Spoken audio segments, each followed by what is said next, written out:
Hello, Pickled Onion Knight here with another pickups video. Now, let me just explain first of all that normally when I do these pickups videos, I normally have quite good finds in charity shops. I haven't had any, I'll be honest with you. Not only have I been going to the local charity shops less and less, but when I do go, there's less and less to find, unfortunately.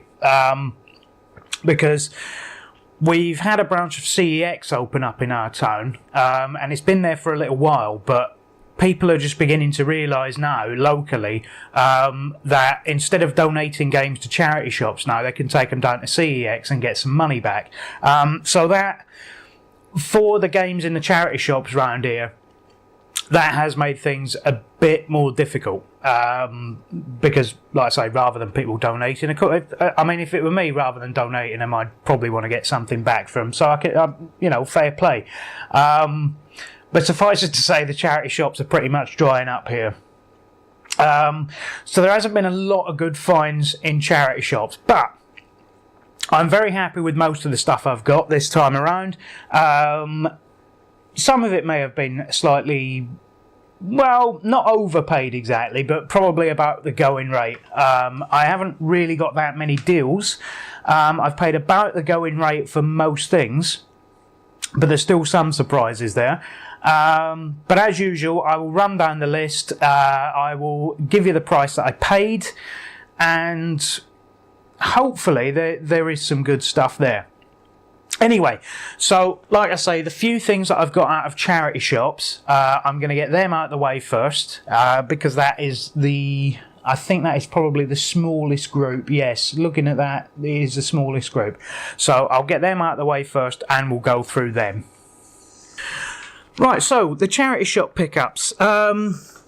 So the first one is, in fact, the first four, if I get this in the right order, yep, was from the Echo charity shop. Now, all of these games were 50p each, so I think one or two of them I may have got a deal on, maybe one I haven't got a deal on, and one is a bit of an oddity. So the first two are Xbox games.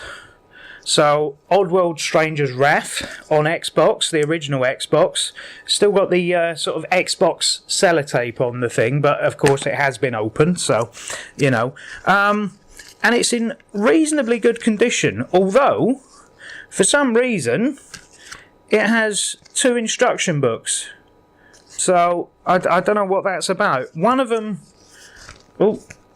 is a bit bent out of shape.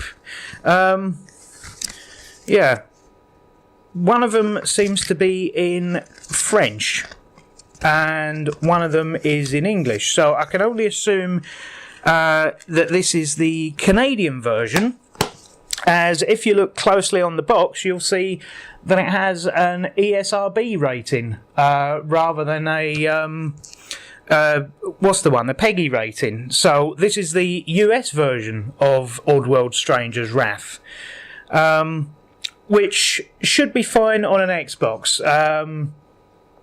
I'm not sure actually, because I haven't tried it yet, but I'm pretty sure the original Xbox is region free. Correct me if I'm wrong, anyone. Also in the same shop for 50p, Oddworld Munch's Odyssey. Now, the box is absolutely knackered. The artwork has been cut into, and there is no instruction book, but yeah, 50p. And to be fair, the disc is a bit scratched up as well, so I don't know. But 50p for Munch's Odyssey. If it plays, it plays. If it doesn't, it doesn't. For 50p, it can go in the bin, really, if it doesn't work. I'm not worried about it. And here's another odd one. Now, another US game, this time for the PlayStation 2, Transformers. Now, it says it's got unlockable bonus content. I'm assuming that's on disc, as it's for a PlayStation 2, which is fine. But the PlayStation 2 is probably the world's most region-unfriendly console. So the way I'll have to do this is to rip it onto a hard disk before I play it. So, yeah. It seems to be some sort of Transformers beat 'em up. I'm not sure. But I haven't seen it before, and I don't own it, and this is a US version, so, you know, an oddity.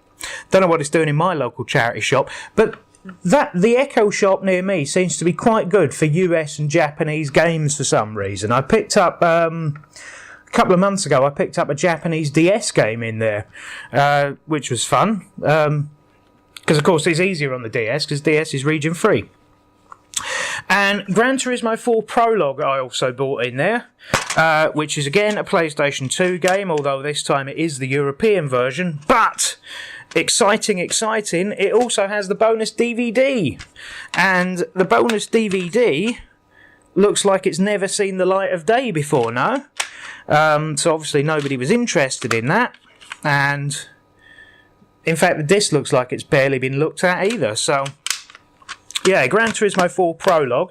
I've got Gran Turismo 4, the full game, but Prologue was a thing they released before it, I think, and you could, at one point in time, I think you could win something by entering your high scores, but probably not anymore.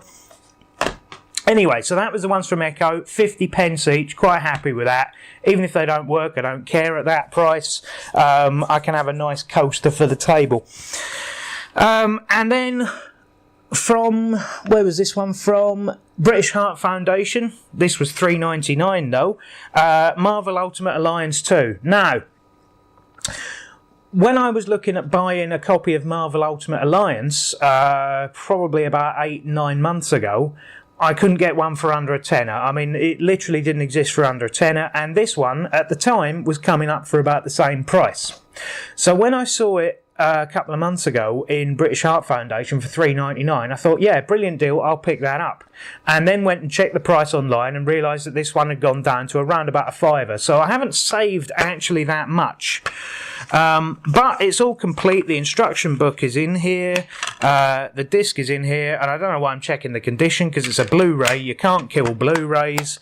You know, they're virtually indestructible. Right, so that is pretty much it from charity shops. So let's move on to retail games bought second hand. Now, there was one that I saw in the, where was it, Cash Converters near me, and that was that. And it was on about the right side of just being a bit expensive. But I bought it anyway, probably for about 50p to £1 over the odds for what I should have bought it for.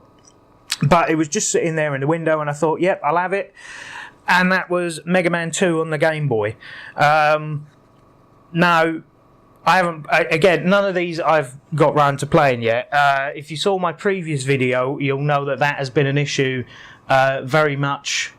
Well, not really lately, for the last sort of 18 months. It's finding the time to get round to any of this stuff.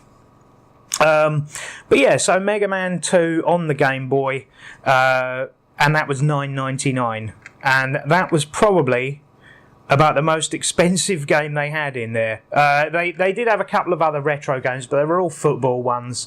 They wanted about a £5 for each one, and I thought, no, I'm not paying £5 for, I can't even remember what it was now. It was like FIFA International Soccer or something. Anyway, but the only Game Boy game they had in there, and probably the most expensive retro game they had. Right, so other second-hand retail stuff.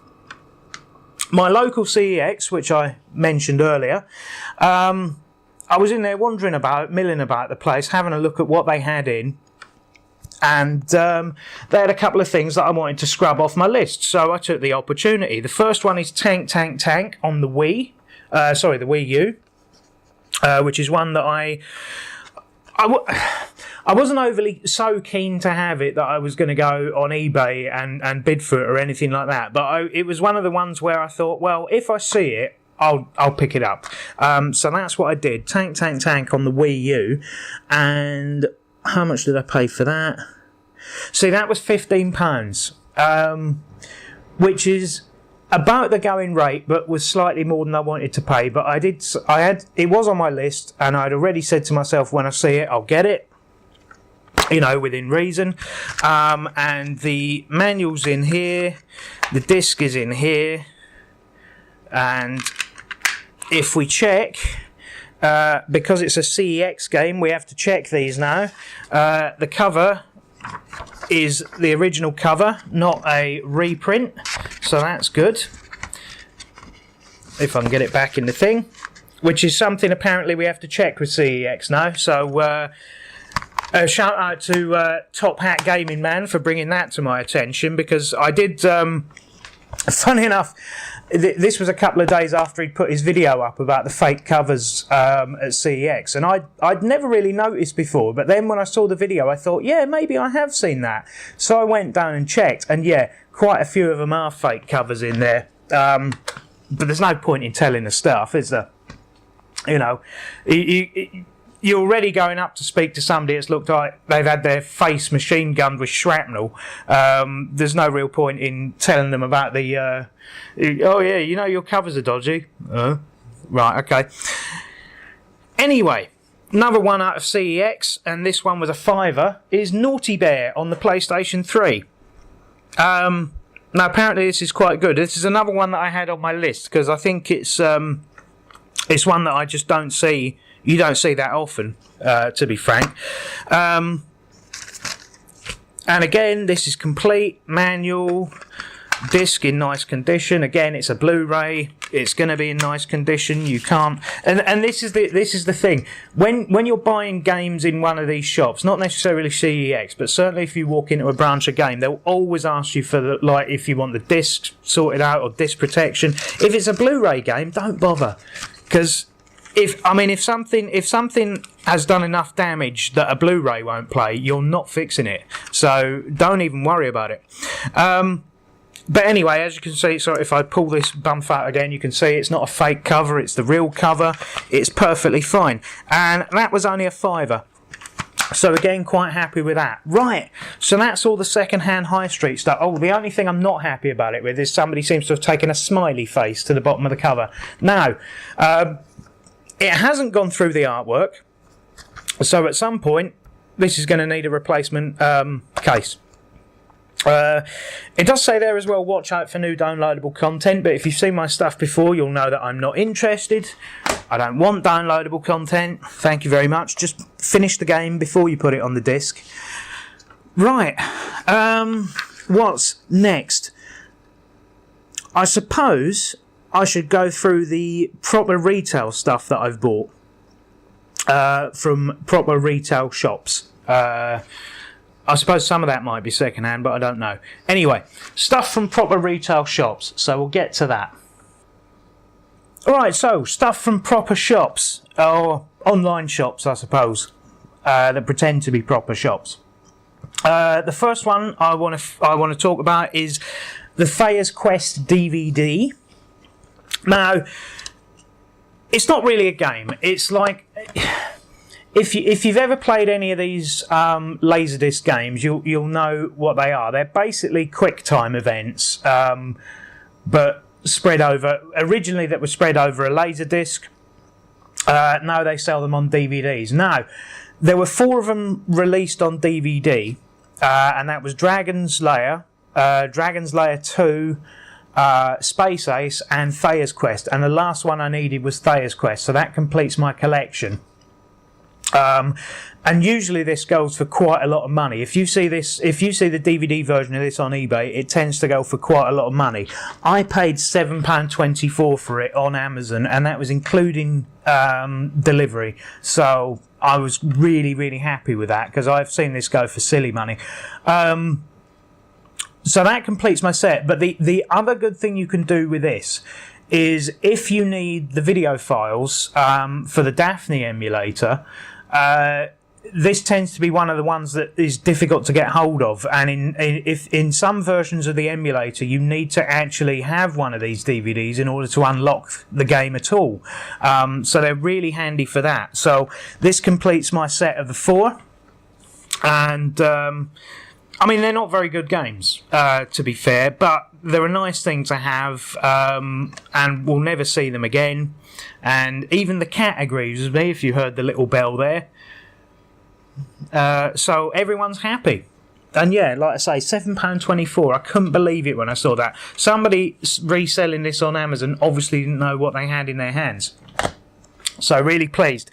Anyway, coming up to a couple of things I bought in January, because I had... What did I have? I had an Argos voucher to use up, and I had some game reward points on my card to use up. So the one from the Argos voucher was this, Sinmora X, which is a shoot 'em up, and apparently it's very good. And this is, I mean, it's brand new from Argos, and I paid... this was $13.99, but I had a £10 voucher, so it actually only cost me $3.99. So I'm going to put that as a win. $3.99 for a brand new game from Argos, Sinmora X. And I had game vouchers to use up, or game reward points, I should say, to use up. So I went in there to have a look around at something I wanted, and I found this, the Final Fantasy 15 Deluxe Edition. Now, I already have Final Fantasy 15, but this is the one with the steelbook cover that comes with the Kingsglaive DVD inside. So there, that is there, and a nice little instruction book. But you get an instruction book with the original anyway, so it's the same one. But the Kingsglaive DVD version is the one I actually wanted. Now, they have just released a new version of Final Fantasy 15, which is the... I can't remember what they call it, but it's basically got all the DLC, but not on disc. You still have to have the disc that unlocks the stuff that you then have to go and download. And I'm not sure I'm dead keen on that idea, to be perfectly honest. I would like... Frankly, I'd like the DLC on disc, so that if I decide I want to play it in 10 years' time, it will still be there. I don't like where something's just an unlockable. I don't like that. This is why I haven't bought Sonic Mania, because I'm waiting for it to come out on a disc. No, apparently that's going to happen at some point in the future. I don't know. Ooh, I'm getting so pent up about it. So anyway, I still had some reward stuff to use up, so I went around the rest of the pre-owned section to see what they were getting rid of, see if I could use up anything, and they happened to have this sitting there. If I just fetch it, because I've left it over here, and it is... The caveat to this is, it is sort of... the big box Splatoon for the Wii U. Now, the reason I say sort of is it is the big box. But what they've done is there's no insert with this big box. What they've done is they have just put the retail version of the Amiibo that's out of its box and the retail version of the game in the big box. Now, in case you don't know the story about the Splatoon big box version, it's reasonably sought after in most places. But the reason it's sought after more the UK version, which is the one that I'm after, is because the truck that was delivering the entire stock of the game originally to the game shops was stolen and never heard from again. So, to actually just have the big box is quite pleasing. I mean, you just don't see these around. They're almost impossible to find.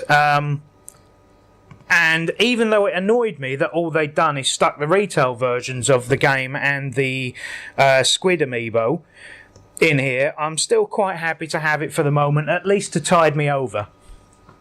So what will basically happen is if I find the proper version of this with the proper inserts and the original big box stuff in it, i.e. the big box version of the game, and you'll be able to tell the difference because the big box version will say on the back of the game case not to be sold separately, then that will tide me over till then, and I will probably get rid of that one. But it only cost me, because I had vouchers to use up, remember, it only cost me £8.78. I think it was up for about £19, something like that. But £8.78 in cash after using up all my vouchers is what I got that for. Right, so where did we get to? Yes, stuff that I've ordered on Amazon. So we had the Thea's Quest DVD already. Axiom Verge Multiverse Edition for the PlayStation 4. Now, this is the PlayStation 4 version, obviously. Now, this is something that I had also pre-ordered at 365 Games for $28.99 on the Wii U. Now, that has not turned up. And the reason that has not turned up is because it's still being made. I ordered it in December, I want to say, maybe November, and they still haven't made it. But Badland Games have assured people that it is still coming out as a physical version on the Wii U, which is the one that I really, really wanted. But because that was taking so long to get here, I got the PlayStation 4 one as well, because why not? Now, I mean, if somebody says to me, why not, I could always use the argument that I'm probably not going to play it before the Wii U one comes out. And even then, it will probably still take me months to get around to playing it. But at least I've got options. That's the point. And this was from Amazon. I've lost it. I don't know. It's not there. Oh dear. Well, isn't that embarrassing? It's not even here. Right, well, Axiom Verge there. I honestly don't know how much that was. I think it was about £30. I'm not sure. The Badlands stuff tends to be quite good because they tend to be sort of quite retro-y style games, but don't cost very much money. So generally, when a new one is released by Badland Games, it will be on Amazon. It will be available at retail for most people. They don't tend to keep things hidden because they want to make money. And the standard version will come out for about £20 and something like that will be about £30. And in fact, a lot of their standard versions come with soundtrack CDs and things as well from Badland Games. I can't say enough good things about that as a company. I think they are quite good. But anyway, yeah, so sorry about that. I can't tell you how much I paid for it, but I think it was about £30. The next retail game was actually, I believe, from Game again, wasn't it? Yes, it was. And I did pay full price for this, I think. Or did I? Yeah, I must have done. Because it is the full price version. £20 I paid for this. And, because they were having a deal on it, that's why. That must have been in December. Or the very beginning of January. And it is Final Fantasy XII, the Zodiac Age, and it is the Steelbook version, with not a lot actually, because you don't get a manual. You do get what's that? A product registration card. You get a background music DLC code. Oh, we love DLC codes. But you do get the game, so that's fine. No manual though. That annoys me. Because I think if you're going to do a fancy edition of something with a nice steelbook, not that I'm a massive fan of steelbooks, but I just think, why have you put the little plastic tabs in where a manual should go, especially if you're releasing a game that originally came with a manual, and then not put a manual in it? I mean, alright, I only paid £20, but still, you could... How much is paper? Not very much. Right, what else have I bought at retail? Yes, The Binding of Isaac plus Afterbirth on the PlayStation 4. Now, I didn't realise this had a physical release. Up until I was on Amazon, minding my own business, probably looking for something else, and it comes up with suggestions for things you might want to buy, doesn't it? And this was one that I was going to be on the lookout for once I knew it had a physical release, but I wasn't aware that had happened yet. But here you go, it exists. Because I thought it only had a physical release on the Switch. I thought it was download everywhere else, but it turns out, no, it does exist. PlayStation 4, Binding of Isaac. Again, no instruction book, but you do get a nice reversible cover there if you want it. And this is like a... It's like a sort of dungeon crawler, but a sort of dungeon crawler if you're Charles Manson. But it is procedurally generated as well, apparently. So no two games are going to be the same. I imagine that probably means that one person's game is going to be very easy and the other person's game is going to be blindingly difficult. But supposedly it's pretty good. So there you go. Yes. This is the other one that came up as an Amazon suggestion, although luckily it was one that was on my list of things to get, and that is Galgun Double Peace. Now, this was a Vita exclusive up until very recently, or up until last year, I suppose, and then it was put on to PlayStation 4, and it seems to be some sort of hentai dating sim, which is really unusual for consoles. Now, everyone has played the Sim Girls game, I presume. Most people have seen that. It's been around for about 15 years, and yeah, it is sometimes, it's a bit of harmless fun, but this one is very clear, restricted, 18, sexual content. Yeah. So I haven't opened it yet, because I feel that if I open it, I might end up on the sex offenders register.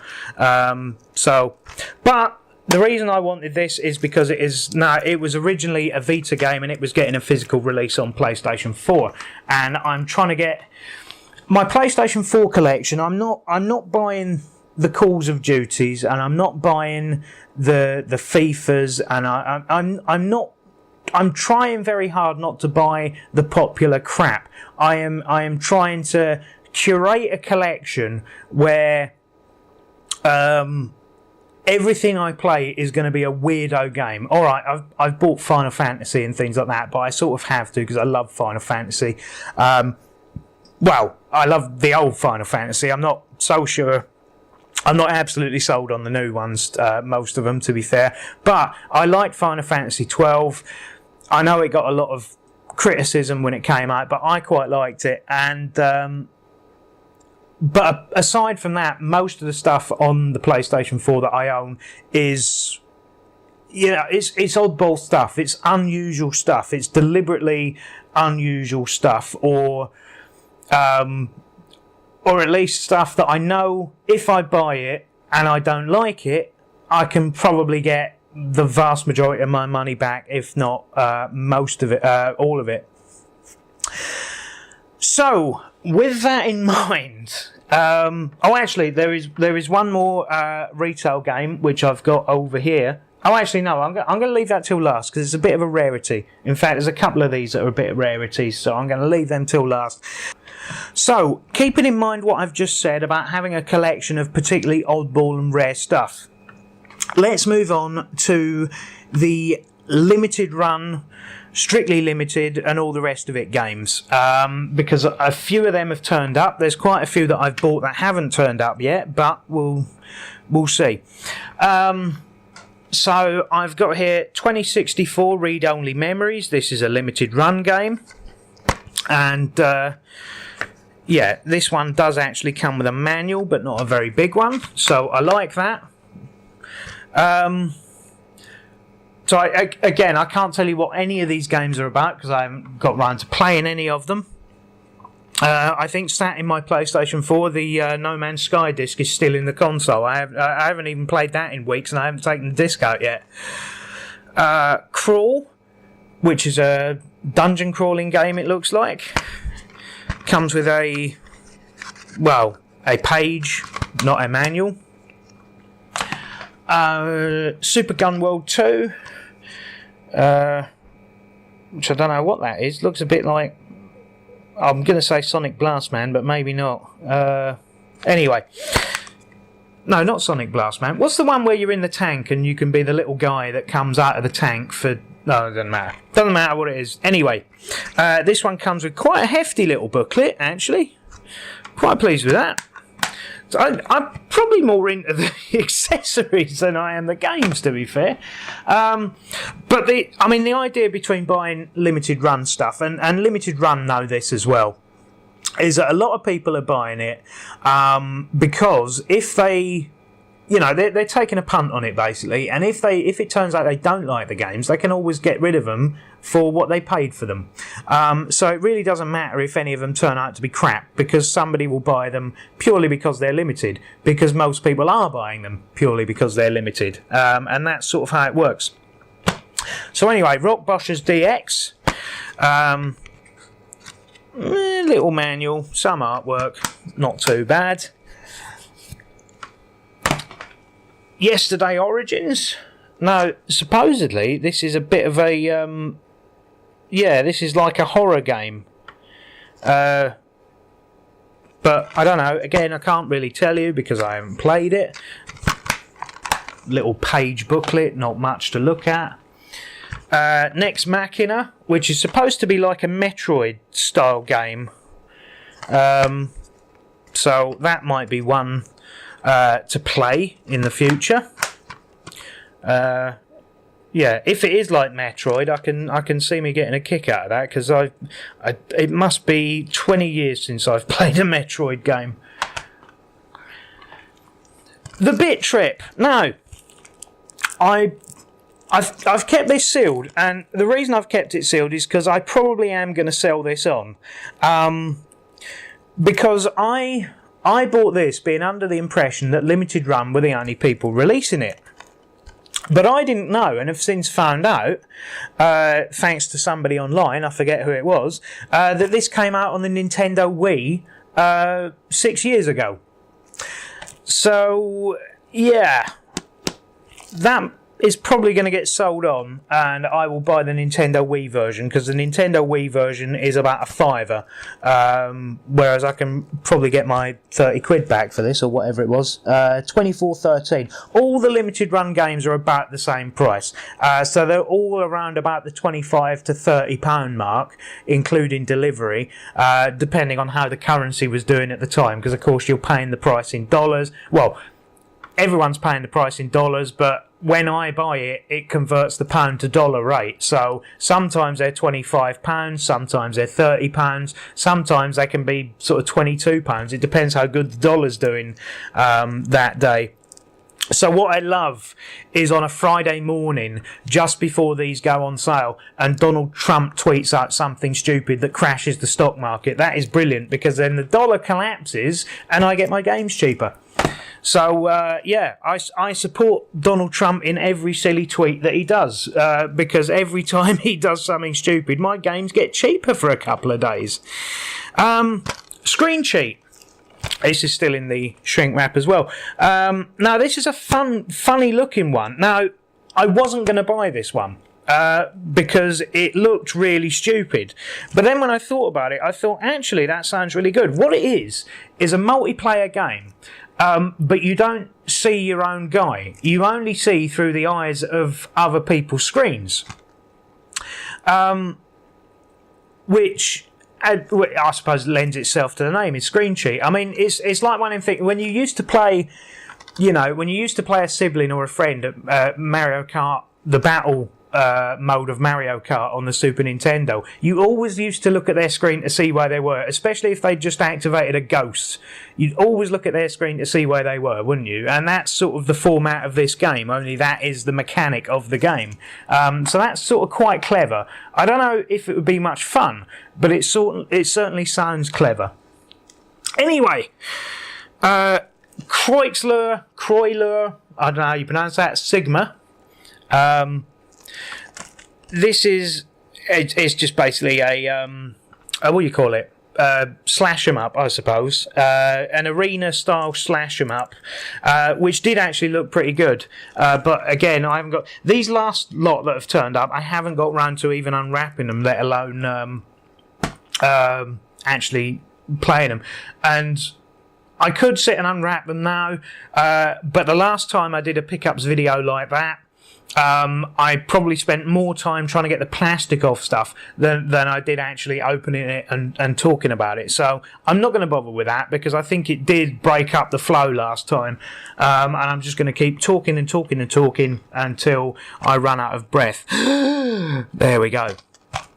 Revenant Saga, an RPG. This is another limited run one, and I'm assuming that was give or take the same price. I know, because I bought this in a big bundle with loads of stuff, so yeah, 73. Yeah, about the same price, 20 to 30, let's say, for all of these limited run games. So, an RPG. Yeah. What do you say? It's an RPG. They're all pretty much the same. Metronomicon. Now, this is a funny one because this is like a cross between. I don't really know what it is. It's sort of like a Guitar Hero, but on a control pad. And yeah. Oh, bless me. Yeah. So I don't know. I don't know how to describe this game, but apparently it's quite addictive. So there you go. That's the limited run stuff. No, it's not. There's one more thing. I haven't bought any games from limited run in quite a few weeks because I've sort of got fed up with it. And I've got fed up with the notion that I am just buying games. Even though I've just tried to justify that to you about 10 minutes ago, I have got fed up with the notion of just buying games just in case they're good, and then if they're not, selling them on. So with that in mind, what I did buy from them is this snazzy binder that they sell for all the collector's cards that I've been getting with various games. And of course, if I do choose to sell, say, Bit Trip, then obviously I will sell the card along with it. There's no reason why I would want to keep it if I didn't have the game. But I do think it is just quite nice. Because if I do decide to keep most of them, it's quite nice to have a little card binder for them, I think, anyway. I quite liked it, and I thought, well, it may be one of the last times I make a purchase from them, unless they release something really, really snazzy. I may as well just get that, because it's not going to add anything to the postage, is it? Which is the killer with buying from limited run. Also, the thing is, I'm getting kind of fed up with their format they release the games in, because they seem to release nothing for a few weeks, and then all at once they'll release 3 or 4 games. Several collector's editions of those games and things like that. Stuff that I would really, really, really want, but I can't afford usually to shell out a couple of £100 in one go. So that generally when I've bought 3 at a time, they've been the standard edition versions. And what I prefer is this new company that I've found called Strictly Limited Games. And I've actually bought 3 things of them. One is yet to turn up. But they're based in Germany, which is... the postage from the US or Germany is roughly about the same at the moment. When Britain leaves the EU next year, that might change. But yeah, I've bought 3 games from them. One hasn't turned up yet. But the way they do it is they do 1 game a month, and that's it. It's 1 a month, and that's fine. Because they're still about what did I pay for this one? Yeah, again they're the same, £20 to £30 per game. But it's once a month, which isn't too bad. So I've bought Tokyo 42. Which I think was their first release, which is basically a puzzle game, and it's a sort of the same thing. You don't get an instruction book, you get a postcard, you get a little sticker that says Strictly Limited, and you get the game that you've paid for, and it is a puzzle game basically. But it's a similar thing to Limited Run, only they do 1 game a month, and I think that's a little that can be a lot more manageable, I think. And this other one called 99 Vidas, which is it's basically sort of pixel art Streets of Rage. So yeah, but it looked pretty good, so I bought that. And there's another one that I've bought that hasn't turned up yet called Bunny Must Die, which is like a Metroidvania style game. which looked pretty good. And I've got to the point now where even with the limited stuff, I'm not buying it for the sake of buying it anymore. I will buy it if I like the look of the game, and that's going to have to be it, because I am spending far too much money on something that may, a lot of stuff that may turn out to be rubbish. Now, that's the sort of pretending to be rare stuff out the way. Let's get on to some of the more truly special things, and this will hopefully round off the video perfectly. Now, one of the more sought after Wii U games I've bought, and I had to buy it on German Amazon because that's where it was released. Was in Germany. I believe it was released in France, Germany, Italy and Spain, but not the UK. And it is Kokoto Magic Circus. Now, this is a light gun game for the Wii U. So obviously that means that you need Wiimotes to play it, which is fine because I have Wiimotes. But just bear that in mind if you do come across this. This does not work with the gamepad. It doesn't work with the Pro Controller. You need Wiimotes to play this game specifically because they fit into the little guns. But this is the big box version, Kokoto Magic Circus, with the 2 guns.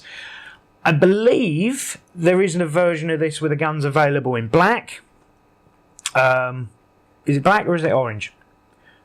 It might be orange. I don't know. Anyway, check out my Wii U complete listing video and that will tell you, because I'm pretty sure I had both versions of this mentioned. But yeah, I was very happy to cross this off my list. What I wasn't happy about, however, was buying this on... how much did I pay for it? I think it was quite a lot of money. More than I should have done. Oh no, I did. I bought this on eBay. That's what it was. I bought it on eBay, and including postage, it cost me £49.22. And then I went on German Amazon after I'd paid for this on eBay, and it was about a tenner cheaper. So that was annoying. But what can you do? Once you've paid for it, you've paid for it, and it's on its way. And oh well, I'm not the sort of person that would back out of an eBay deal just because suddenly I realised that it wasn't very good. I hate it when people do that to me when they've bought something and then maybe suddenly decide, I don't want it anymore or whatever. And I find that really annoying. So I decided I'm not going to do that. I'm just going to swallow it. I'm going to pay what I've paid, and that's an end to it. But at least I've got it now. But again, this might be one to look out for, because bearing in mind it's only been released in so many territories. It is a PAL version. I don't think there is a US version of this, or a Japanese version. So you will only find that in Europe, and I think that will be one that in the future will be very sought after. So if you're a collector of Wii U, that's one I advise you cross off your list now, while it is still quite cheap. Right, so how long have I rambled on for? 48 minutes now apparently, although that might come down some in the edit. So on to the next section of the stuff that I am properly happy with to have crossed off my list.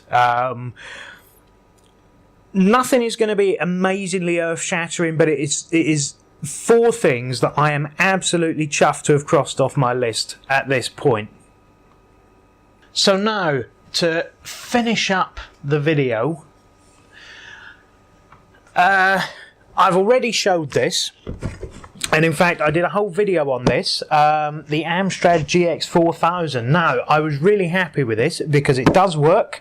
It is the UK version, which is the, as I'm given to understand, because bearing in mind not many people own these, and so it's quite difficult to find accurate information about them, but what I'm given to understand is the French version is the most common, followed by, I believe, a Spanish version, although some people say the Spanish version is the second most common, and some people seem to think it doesn't exist at all. Again, it's difficult. You either trust everything you read on forums or nothing at all. And if you were to err on the side of caution, I would say it doesn't exist because I've never seen one. I've never seen one for sale. But supposedly it did come out in Spain. But this is the British version, which is definitely uncommon. The games are very uncommon. And the only thing I want to say about this that I haven't already said in the video that I already made on this console is about the cartridge burning rubber. Now, I explained at some point in the video how this is basically the consoleized version of the Amstrad CPC 464 Plus computer, and what I basically said is that all the games are interchangeable. So if you see a game that says it's for a 464 Plus, then it will work on this as well, provided it's a cartridge one. But that's not strictly true, because having done a bit of research on this, I now know there are two different versions of burning rubber. One designed specifically for the computer version and one designed specifically for the console. And the two are not interchangeable, apparently. The 464 Plus version will not work on the console, and the console version will not work on the 464 Plus. It's something to do with the fact that because of... Now let me see if I get this right, and because I'm doing this from memory, I forgot to write this bit down. But because of the way the manufacturing process worked, for some reason, bits of the basic interpreter for the 464 Plus weren't on chips inside the computer. They were actually put on the bundled cartridge. So the bundled cartridge that comes with the 464 Plus has a separate type of interpreter that you need in the machine in order to run certain applications on the machine. So therefore it doesn't work with the console, and the console one doesn't work with the 464 Plus. Now, I don't know why I'm saying this in a pickups video, but it's something that I just wanted to put in case you had seen the Amstrad GX4000 video, and it's a bit of new information that I didn't know. So if you've been watching my stuff, and hopefully you have, there you are. You know something that's completely irrelevant and useless to most of the people that are going to see this. Well done.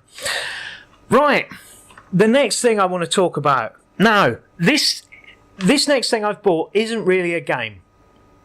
I'd call it more of an application. Well, it's more of an interactive guidebook. Before I show you what it is, what I'm going to say about this is probably, I think, one of the rarest 3DS games there is, if not the rarest. It was only sold in one place in the entire world. It's not sold at retail online anymore. It was for a little while, but it's not anymore. And that is the Louvre Museum in Paris. And this is the English version, or the UK version, I suppose, of the Guide to the Louvre. And what this isn't a game. It's an interactive 3D guide for your 3DS. Now, this is one that I definitely wanted off the list because I was aware of its existence. I was aware that it was only ever sold in one place. And when I bought this, I was convinced that it had been discontinued. I know you can still get a digital version. That has always been the case, that you could always get a digital version, and you can get that from the Nintendo shop if you want to. But as far as the physical version goes, I was under the impression that it had been discontinued a few years ago. But I have since found out that they are still selling it in the Louvre gift shop. And not only are they selling this one, but they're selling the French one, the German one, the Spanish one, the Japanese one, all sorts of versions. But if you want to go to the Louvre and buy it, you have to go into the museum. Now, last time I was at the Louvre was quite a number of years ago. Well, I'll tell you how many years ago it was. It was, the entry fee for the museum itself was about 250 francs. And the French haven't used francs since 2001, I believe. So it was before that. So a long time ago. And I don't remember, this obviously wasn't in the gift shop at the time, but I remember stuff in the gift shop being ludicrously expensive. If you wanted like a tea towel with the Mona Lisa's face on it, it was, it was silly money. I mean, it was like 150 francs. I mean, £15 for a tea towel. It's not going to happen. But they are apparently still selling this in the gift shop at the Louvre. So, if you find yourself in Paris and you want to pick this up at retail price, not what I did, I paid... what did I pay? Where is it? I've lost it. £50. I paid £50 on the nose, including delivery for this. So, if you want to pay retail price, which is about £25-30, I think... what you can do to save that 20 odd quid, you can get a ticket to Paris and go through the Louvre and then buy it at the gift shop. Or you can do what I did and wait for it to pop up on eBay. Because, again, if you've seen my pickup video before, you'll know that's what I do. I have certain search terms that I just go around the internet using on a daily or bi-daily basis. And just trying to cross things off my list and see what pops up. Luckily, this one did. I think it was a buy it now. Because this is actually, the UK one is not the one you see most often. You most often see the French one. I imagine that's because people who live in France are just buying loads of them and selling them online because they know what they're going for. But yeah, that was one. I think this is probably going to be one of the future holy grails of 3DS collecting. And I've crossed it off my list early. I think this may well, if not, I'm not going to say it's going to be the 3DS Stadium events, NTSC, but I think it's going to be up there. This is going to be one that people are going to want in the future, and I'm quite happy to have it. I've actually played a little bit of this. I had to borrow my niece's 2DS to play it because I don't have a 3DS. But yeah, it is actually quite good. It's quite informative. It's like if you ever used one of the old Encarta CD-ROMs. It's a bit like that, only it's all about the Louvre. It's quite interesting from a collectible point of view, even if not as an actual game. Now, the other two things are the same sort of story. The keywords that I have to cross off every now and then, stuff that I really, really did want. Now, one of the things that I wanted, which I've managed to pick up, was if I get to the bottom of this bag, I've got it in a Sainsbury's bag, because, actually, do you know what? I'll just tell you what it is. It is a Super Famicom and a load of games, but it came with a UK power supply, which was the thing... which is what I actually wanted. I didn't want to have to buy a Super Famicom, have to buy a load of games, and then go around hunting for a UK power supply, a UK power supply to run it.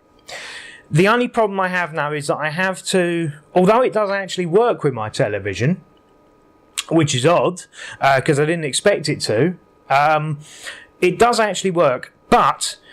I have to go to, I can't remember the name of the company, but I want to go and get a SCART cable for it that will actually work with a Super Famicom that will display a picture on a Euro SCART. So I want an RGB SCART that works with a Super Famicom, if you get what I'm saying, because that's really how I'd want to play it.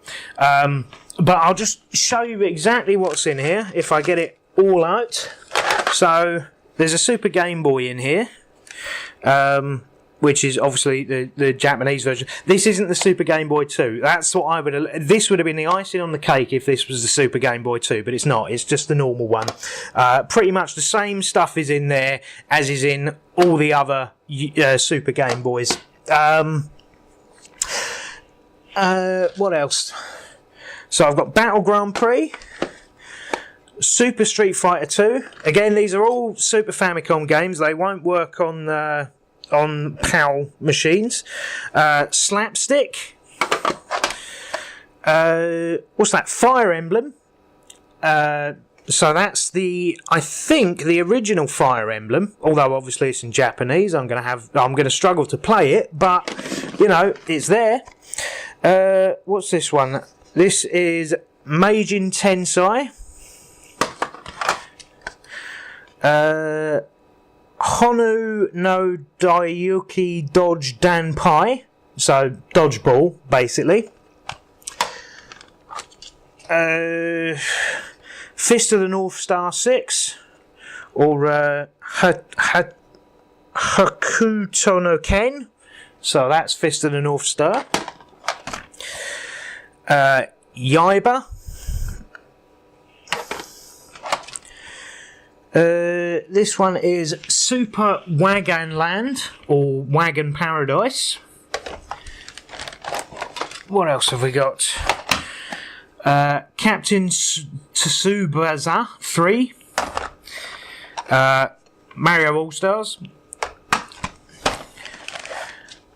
I don't know what this one is because I can't really read Japanese, but I think it's Theme Park.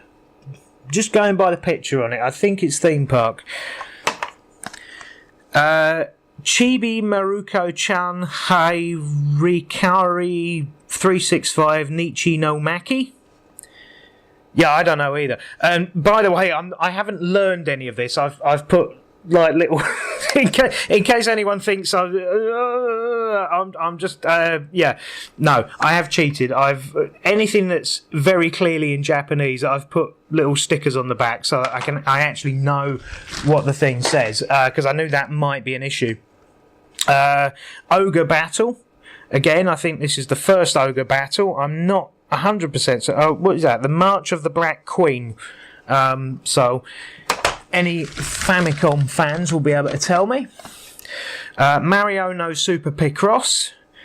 I believe this is like a Mario versus Wario thing, just judging by the picture that's on there. But I don't know. I'm not sure what most of these games are.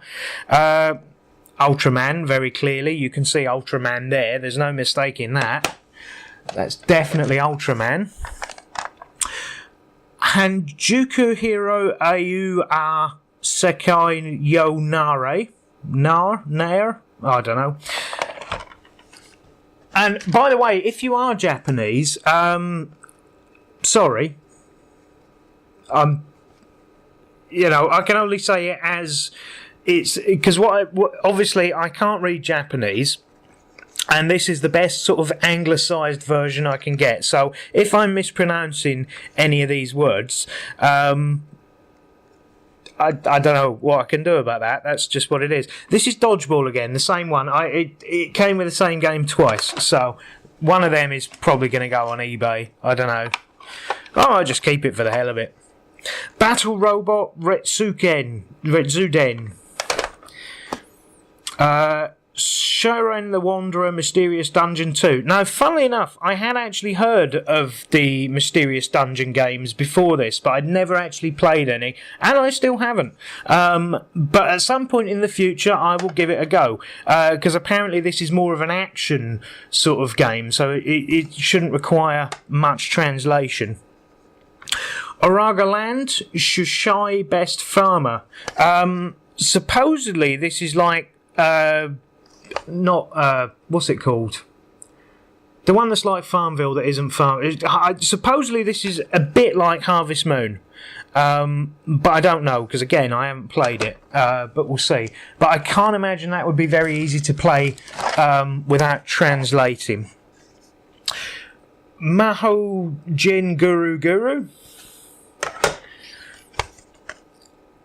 Herbeek's Papoon. Now, I have played this before, but it was years and years ago. So, hopefully I should be able to pick that one up. Not too bad. Ranma Half, Chogi Ranbu Hen. So, that'll be a fighting game then, if it's Ranma. Ranma Half, Chonai Getchu Hen. Another fighting game. The Ranma fighting games are alright. I'm sure that's... I am sure that the Ranma game, because when I first played Tekken 2, there's a panda in it, which is basically Kuma. It's a reskin of Kuma the bear, but it's a panda. But I'm sure the first time I played as a panda in a fighting game was one of the Ranma ones. I had a friend years ago that imported a few Japanese games, and one of the Ranma games, I'm sure you could fight as a panda. Again, correct me if I'm wrong, but I'm pretty sure that's where that came from. Anyway, Super Puyo Puyo 2. That should be easy enough to play. Everyone knows how to play Puyo Puyo. Yu Yu Hakusho. Yep, that's a game.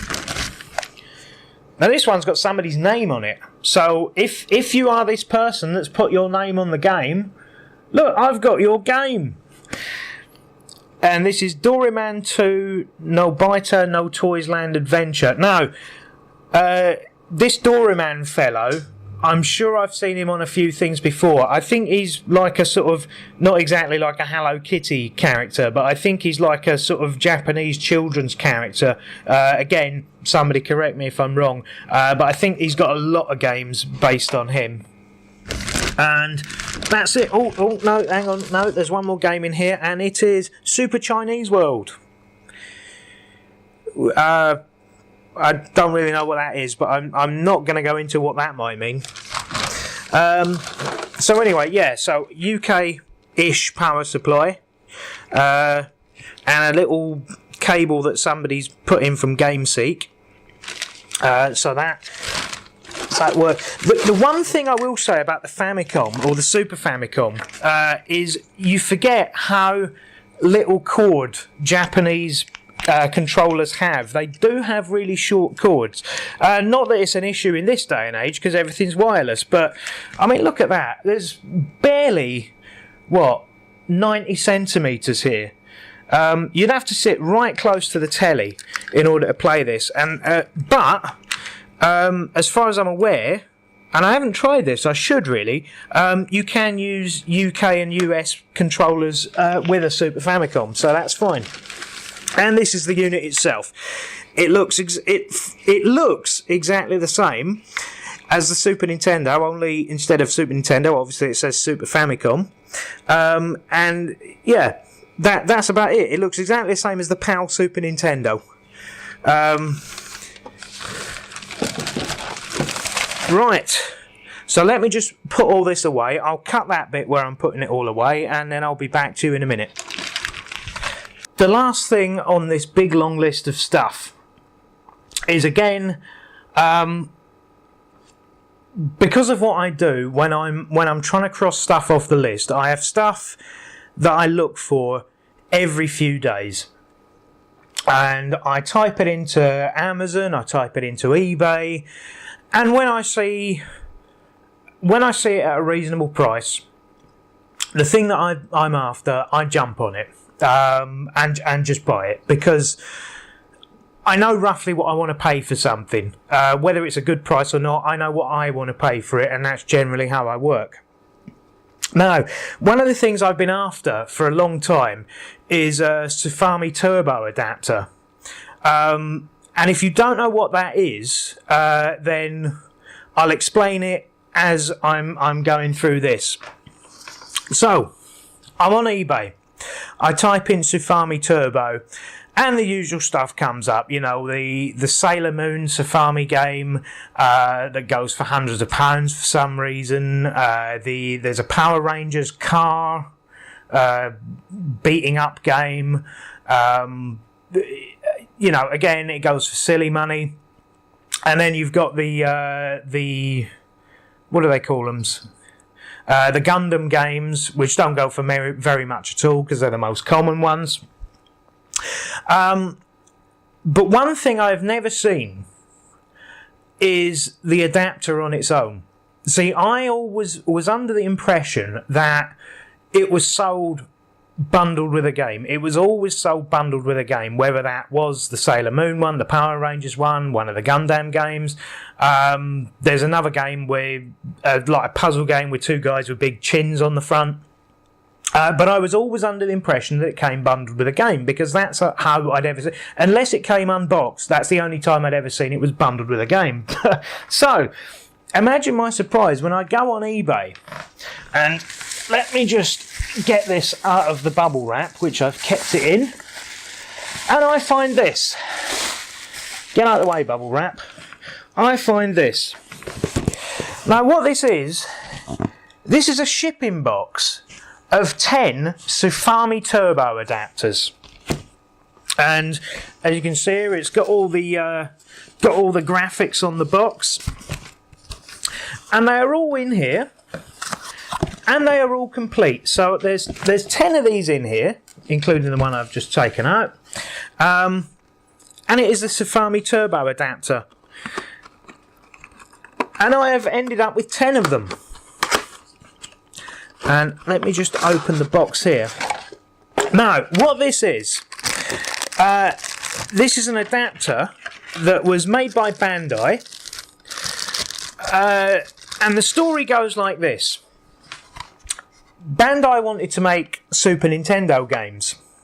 At the time, there was a massive waiting list for companies that wanted to make Super Nintendo games. So Bandai, being great pals with Nintendo, said, well, what we'll do is we'll make the games, we'll make our own cartridges, we'll make them interact with each other on the hardware, and we'll produce a separate piece of hardware to play the cartridges we're going to make. And all we'll do at the end of the day is we'll just give you a royalty fee. And Nintendo went, yeah, alright, let's do that. So Bandai brought this out, which is a Sufami Turbo, and this is partially one of the reasons I wanted to get a Super Famicom, because this will not work with a UK Super Nintendo. It also will not work with a US one. You need a Japanese one to get this to work.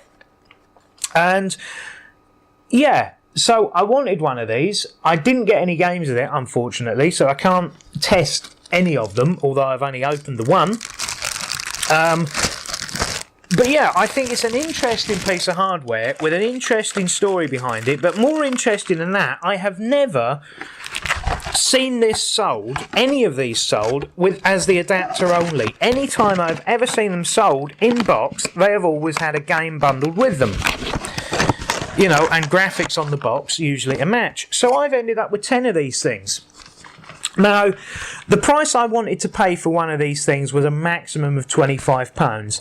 For 10 of them, I have managed to pay £144.99. So that's basically $14.50 each. So I've got mine, which has cost me $14.50. Now, what I'm probably going to do is sell the rest of them on one at a time. But I just thought it was so funny. It's like you wait years for one to come along at a price point you actually want, and then suddenly an entire shipping box of them come along at once. So yeah, I've got 10 of these now. Well, because it came up at a half decent price, and I just had to press the button. Oh, by the way, the Super Nintendo stuff and all them games, I didn't say the price. That was $105.99 I paid for them. So basically, my Japanese-ish shopping trip on eBay has cost me £250 basically. But I've ended up with a Super Famicom, 29 Super Famicom games. 28 of them are different games. I've got a double. 2 controllers, a UK power supply, and 10 Sufami Turbo adapters in the box, in a shipping box. It's been a strange few months on eBay. I'll put this in the other way around, because then I know that's the one that I've already opened. So yeah, wow, that's quite a lot of stuff, and quite a lot of fun stuff. And anyone who is, by the way, getting into any sort of Japanese or a Super Famicom collecting, this is an adapter that a lot of people have known about for a very long time, but far more people don't know about at all. They barely know it exists. And just briefly, the Sufami Turbo, I've already explained why it came into existence. But there was only actually, I think, 13 games released for it.